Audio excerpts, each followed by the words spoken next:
Después de varios siglos de intentos geniales, en el siglo XVII se descubrió un método general para calcular áreas de figuras curvas. Este método se llama integración. Se ha dicho con frecuencia que Newton nació el mismo año que murió Galileo, como si fuera necesario que un personaje de esa talla estuviera siempre en la Tierra. Los Newton eran una familia granjera de Lincolnshire, ni demasiado pobre ni demasiado rica. Isaac era un chico un tanto extraño, y cuando su madre se dio cuenta de que era un poco gandul y de que en la granja corría el riesgo de poder morirse de hambre, lo único que se le ocurrió hacer por él fue enviarle a la universidad. Si su padre hubiera vivido, Isaac habría sido seguramente un hábil granjero. En lugar de eso, Newton hizo cosas que asombran la imaginación.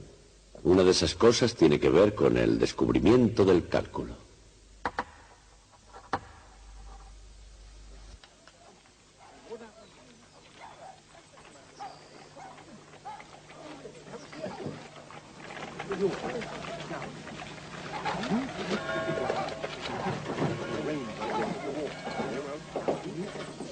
En la segunda mitad del siglo XVII, un excéntrico científico inglés descubrió el cálculo. Su nombre era Isaac Newton. Y su descubrimiento no tiene comparación en ciencia y en matemáticas.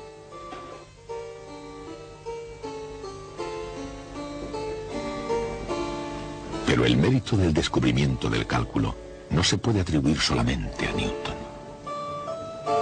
Lo comparte en justicia con un erudito diplomático de Hannover, que era profesor en el Land alemán de la Baja Sajonia en el siglo XVII.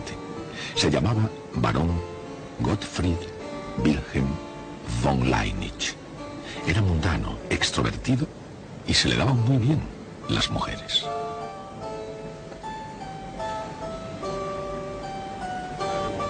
Leibniz era diferente de Newton en casi todos los terrenos, excepto en el de la genialidad.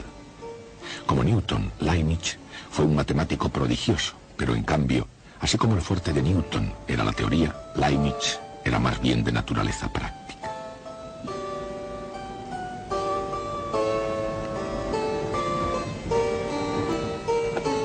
Por ejemplo, Leibniz inventó una calculadora mecánica que era portátil y podía sacar raíces cuadradas.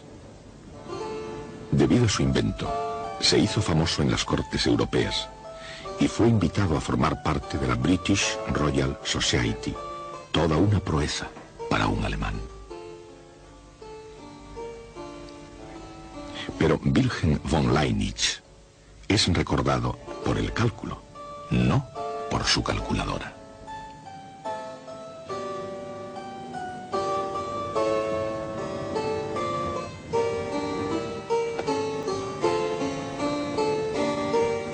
Aunque se reconoce a Newton y Leibniz como los principales arquitectos, ninguno de los dos construyó el cálculo sin ayuda.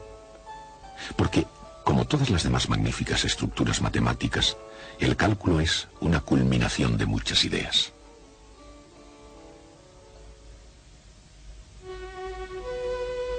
Oresme, Galileo, Kepler, Descartes, Fermat y otros muchos antes que Newton y Leibniz habían planteado preguntas sobre velocidad, aceleración y sobre el comportamiento de las magnitudes que varían. Preguntas referentes al modo de variación de magnitudes, muchas de las cuales ahora se responden rutinariamente con el cálculo diferencial, se pueden reducir a un problema geométrico, como por ejemplo el hallar la recta tangente a una curva en un punto arbitrario. Sin embargo, no todas las cuestiones geométricas llevan consigo movimiento. Algunas se refieren a cosas fijas en un lugar como la propia Tierra. En civilizaciones antiguas, como por ejemplo en Egipto, la geometría tuvo un gran número de aplicaciones muy prácticas, incluyendo cómo medir superficies de terreno. La misma palabra geometría es una palabra griega que significa medición de la Tierra. Cuando en el siglo de oro los comerciantes griegos hacían preguntas sobre áreas y volúmenes concretos, los matemáticos griegos eran capaces de dar respuestas explícitas.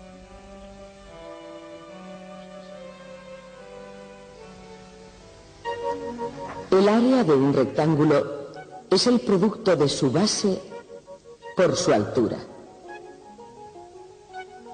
El área de un triángulo es la mitad del área del rectángulo con la misma base y la misma altura. Cualquier figura plana limitada por líneas poligonales se puede descomponer en triángulos y su área es la suma de las áreas de esos triángulos. Pero, ¿cómo se puede hallar el área de una figura curva, de un segmento de parábola o de una figura incluso más exótica? Estas cuestiones matemáticas eran un reto para la mente y el espíritu de los griegos.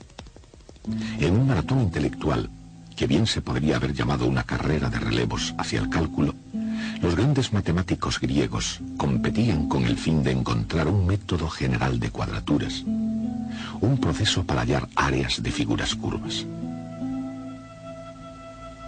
Hubo también importantes participaciones de otras culturas, pero en la primera vuelta los griegos quedaron vencedores. Su idea era aproximar la figura curva con polígonos inscritos, intentando llenarla por completo. Solían aumentar poco a poco el número de lados. Esta antigua aproximación griega se llamaba el método agotamiento. Con este método, una aplicación del concepto de límite de una sucesión indefinida, los griegos establecieron para siempre el número estándar de las matemáticas. Y además, casi consiguieron el cálculo. De hecho, si Arquímedes hubiera conocido los símbolos de uso ordinario 18 siglos más tarde, probablemente habría sido coronado con el éxito. En cualquier caso, incluso sin la ayuda del álgebra, realizó un número de descubrimientos espectaculares. Uno de los más notables fue la cuadratura de un segmento de parábola. Designemos por A de t el área entre la parábola y el eje X. Desde X igual a 0 a X igual a t. Arquímedes demostró, mediante un ingenioso argumento geométrico, que ese área es igual a 1/3 de t al cubo, y que es válido en el caso del segmento parabólico.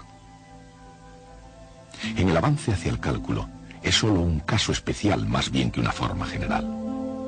Y para empujar a los eruditos hacia adelante, se necesitaba una matemática más poderosa incluso. Se avanzaba, pero aún tardaría un largo tiempo en aparecer. A principios de los años del 1600, Kepler, un matemático y astrónomo errante, echó de nuevo la bola a rodar. Johannes Kepler calculó áreas y volúmenes de 92 figuras curvas. Se acercó al cálculo, pero como los griegos, tampoco pudo encontrar un método general para todas las figuras y funciones. Pero esta vez no se aplazó la competición y dos franceses cogieron la antorcha, Pierre de Fermat y René Descartes. Combinaron álgebra y geometría, que hicieron finalmente posible describir figuras geométricas con ecuaciones algebraicas. En un sistema de coordenadas rectangulares se puede expresar una recta dependiente m mediante la sencilla ecuación algebraica y igual a m por x. Y la ecuación algebraica de un círculo sale directamente del teorema de Pitágoras para triángulos rectángulos.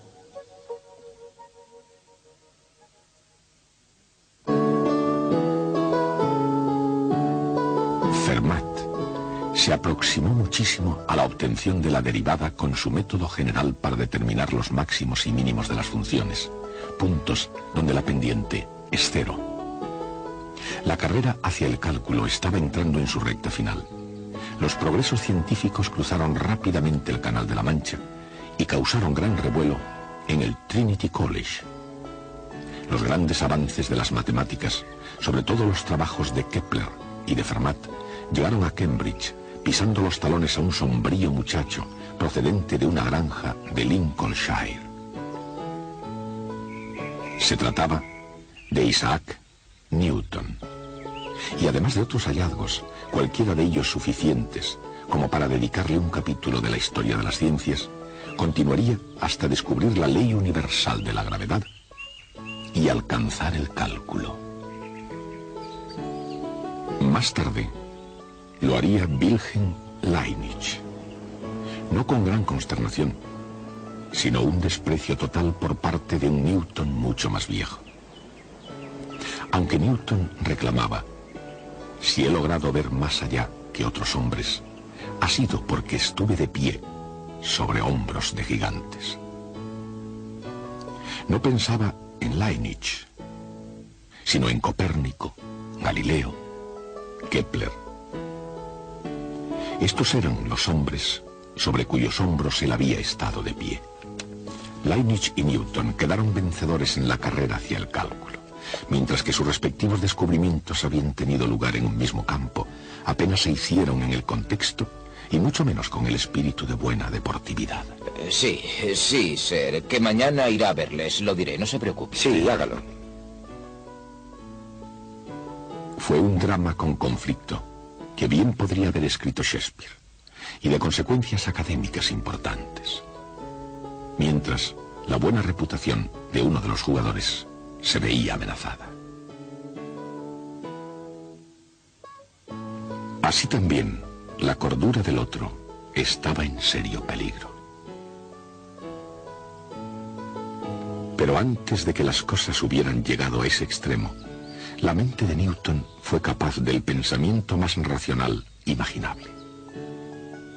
Siendo muy joven todavía, y por influencia de Isaac Barrow, catedrático de Cambridge, a quien apenas cita como su mentor, Newton descubrió su propio cálculo, que llamó el método de las fluxiones.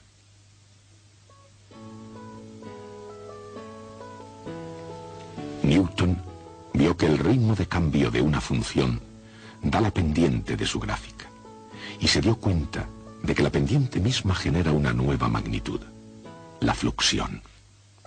Hoy, la fluxión de Newton se llama derivada.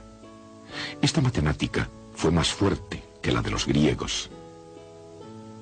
Tan rápidamente como en el pensamiento de Kepler, y de una manera más flexible que en la obra de Fermat. Con esta matemática Newton explicó el movimiento de los cuerpos en el espacio y ganó la carrera de relevos que había comenzado 2 milenios antes. Esta matemática fue el cálculo. Con todo, Newton se guardó su cálculo durante 30 años para sí mismo. Y la cuestión es, ¿por qué? Nadie lo sabrá nunca con certeza. Pero Newton, científico racionalista, dejó escritas cartas, indicios, confesiones. En sus propias y secretas palabras, revelaba fantasías de quemar a su madre. Llegó a anotar hasta 2 millones de palabras sobre alquimia y profecías bíblicas, y negaba ciertas enseñanzas de su iglesia. Eso no fue todo lo que él negó. En su lecho de muerte, a la edad de 85 años, Newton confesó su mayor triunfo: moría virgen. Sin embargo, Newton fue uno de los hombres más productivos de la historia, a pesar de eso, su mayor triunfo: moría virgen. Sin embargo, Newton fue uno de los hombres más productivos de la historia, a pesar de su obsesión por el secretismo y de su terror a la crítica científica y a los robos. En diversas cartas a sus amigos, durante un periodo de 30 años, dejó caer algunos indicios crípticos, demasiados quizá, sobre su descubrimiento del cálculo. Por supuesto, Leibniz, como diplomático, estaba relacionado con asuntos secretos, pero eran de otra clase. Mantuvo algún trato con Newton, pero nunca personalmente. Durante años mantuvieron correspondencia, pero nunca llegaron a encontrarse. En una carta Newton desafió a Leibniz, enviándole un anagrama donde se insinuaban las funciones defluentes y las fluxiones de su método. Y en esta ocasión Newton parece que fue demasiado listo. Porque intrigó a Leibniz, que dominaba la obra previa de Kepler y de Fermat, e inventó su propio cálculo. Quizá no fuera el primero en inventarlo, pero es un hecho que queda manifiesto en el debate que fue el primero en publicarlo. El cálculo de Leibniz era ligeramente diferente al de Newton y en algunos aspectos ligeramente mejor.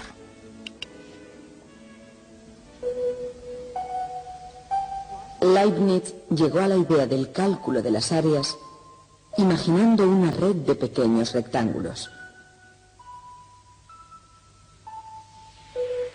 Supone que disminuyen de tamaño y suma sus áreas. Su suma finalmente se aproxima a un límite que es igual al área de la región bajo la gráfica de una función. Este es el proceso de integración.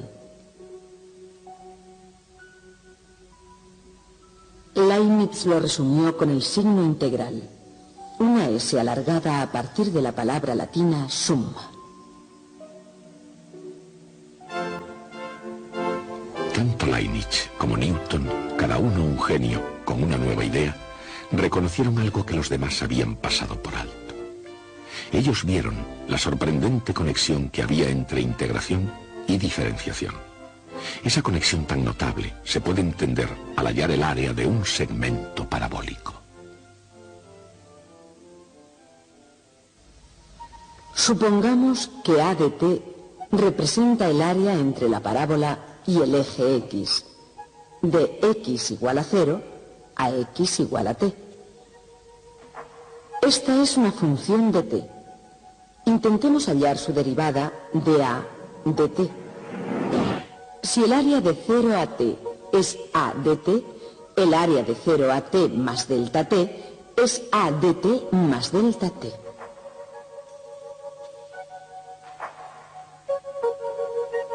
El área de delta A es la misma que la de un rectángulo de base delta t y altura x al cuadrado para ciertos valores de x. Cuando delta t tiende a 0, x al cuadrado se convierte en t al cuadrado.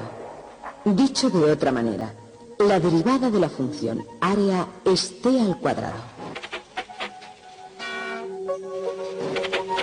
Probando diversas funciones para ver cuál de ellas tiene como derivada t al cuadrado, se nos ocurre finalmente que un tercio de t al cubo cumple. Y lo mismo un tercio de t al cubo más una constante, ya que la derivada de una constante es 0.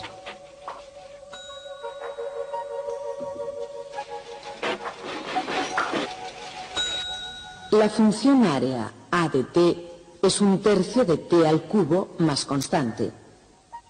Como el área es 0 cuando t es 0, la constante es también 0. Pues ahí está, la cuadratura de la parábola, utilizando los cálculos de Leibniz y Newton. En el lenguaje del cálculo, la integral de x al cuadrado de 0 a t es un tercio de t al cubo. Arquímedes, por supuesto, ya había calculado esta usando un modo geométrico. Pero el cálculo es superior. El cálculo se aplicó no solo a la parábola, sino también a cualquier curva regular. Resuelve el problema de la cuadratura en general y revela la relación tanto tiempo oculta entre integración y diferenciación. Integración y diferenciación son procesos inversos.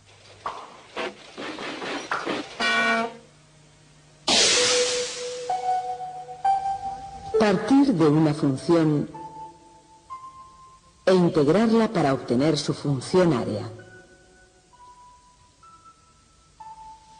Luego hallar la derivada de la función área.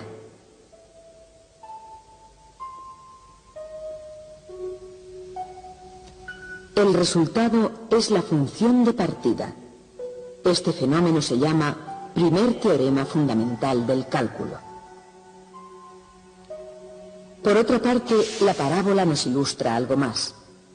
Primero, el área del segmento parabólico fue calculado desde x igual a 0 a x igual a t. Para hallar el área entre dos valores cualesquiera de x, digamos desde x igual a 1 a x igual a 2, simplemente se resta el área de 0 a 2 menos el área de 0 a 1.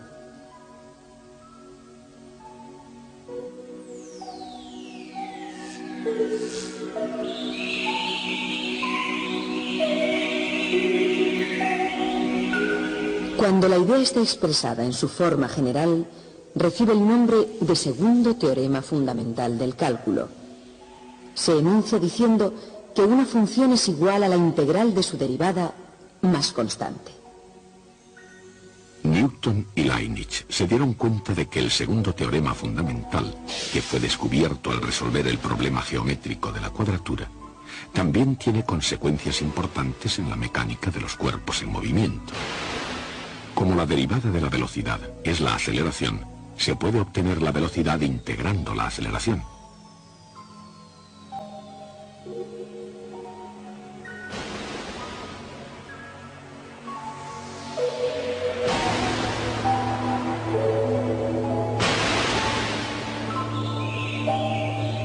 Y como la derivada del desplazamiento es la velocidad, se puede obtener el desplazamiento integrando la velocidad. Newton era consciente del inmenso poder de esta nueva matemática, pero se sentó a perfeccionar su cálculo como si fuese una valiosísima manzana, todo el tiempo enviando por correo misteriosas insinuaciones de sabor dorado. Y mientras tanto Leibniz publicó sus diferenciales e integrales. 3 años más tarde Newton, de mala gana, publicó los Principios Matemáticos de Filosofía Natural, los Principia. Y todavía, exceptuando algunas insinuaciones, Newton no reveló nada de su cálculo. Mientras que Newton mantuvo secretos sobre su obra, no se podía decir lo mismo de sus compatriotas que lo alababan a expensas de Leibniz. Ellos crearon un caos en la Royal Society acerca de quién fue el primero en descubrir el cálculo. La controversia Newton-Leibniz tuvo amargura en el sabor y mezquindad en el espíritu. Y un golpe bajo fue la acusación de que Leibniz había plagiado ideas a partir de las cartas de Newton. Leibniz fue ultrajado y solicitó una audiencia formal. Por supuesto, como Newton mismo era presidente de la Royal Society, Leibniz podía haber hecho un movimiento más sensato. Ha llegado esto para usted, Sir. Gracias. Incluso antes de defender su caso, Leibniz había sido juzgado culpable. ¿Desea enviar alguna respuesta, Sir? No hay respuesta. Gracias, Sir. Y de este modo, Leibniz, que había comenzado su carrera de matemático con la filosofía del optimismo, la acabó con una ecuación de amargura. Cuando Newton supo la muerte del alemán, se vanaglorió diciendo: he destrozado el corazón de Leibniz. Irónicamente, aunque los fluentes y las fluxiones de Newton dominaron Gran Bretaña durante un siglo más, la notación de Leibniz era mejor y se convirtió en el lenguaje universal de las matemáticas. Su símbolo para la integral sugiere una sofisticada idea.